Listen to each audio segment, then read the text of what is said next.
Bonjour chers élèves, j'espère que vous allez tous bien. Aujourd'hui, nous allons découvrir le modèle historique de l'atome. Au début du 19e siècle, John Dalton, qui s'intéresse à la matière, pense qu'elle est formée de grains infiniment petits, en forme de boule, qu'on ne peut pas casser et qu'on a donc appelé atome. À la fin du 19e siècle, Joseph Thomson propose un nouveau modèle pour l'atome. Selon lui, l'atome est lui-même constitué de particules plus petites. Ce modèle a été appelé le pudding de Thomson. En effet, selon Thomson, l'atome ressemble à une pièce de boule formée d'une matière qui globalement était chargée positivement et dans laquelle étaient parserrées de petites particules chargées d'électricité négative, appelées les électrons, l'ensemble formant de la matière globalement neutre.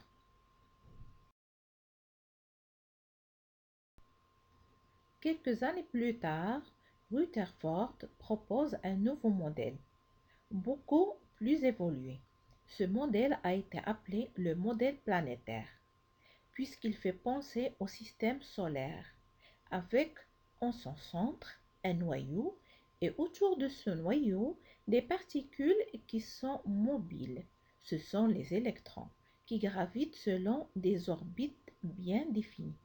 Le noyau porte en lui l'électricité positive et l'atome est donc globalement neutre.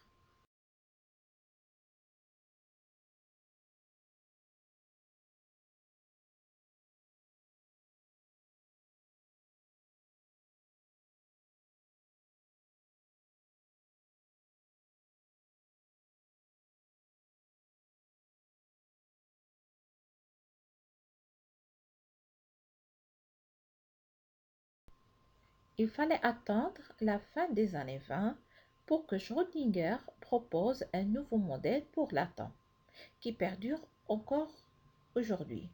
Dans ce modèle, l'atome est constitué d'atomes centrales, autour duquel gravitent des électrons. Mais les électrons ne gravitent pas selon des orbites prédéfinies ni prévisibles. On dit qu'ils gravitent aléatoirement dans une zone qui se situe autour du noyau, qui s'appelle le nuage électronique. Dans ce modèle, le noyau porte une électricité positive et chaque électron porte une charge électrique élémentaire négative. Et comme il y a toujours autant de charges positives dans le noyau que d'électrons dans le nuage électronique, l'atome est globalement neutre.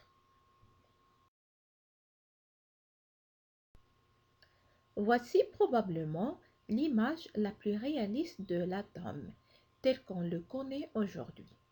Un noyau au centre, autour duquel gravitent de manière aléatoire des électrons, contenus dans une région que l'on appelle nuage électronique. Il faut noter qu'il n'y a pas de limite physique entre l'intérieur de l'atome et l'extérieur, ce qui veut dire qu'entre le noyau et les électrons, il n'y a que du vide.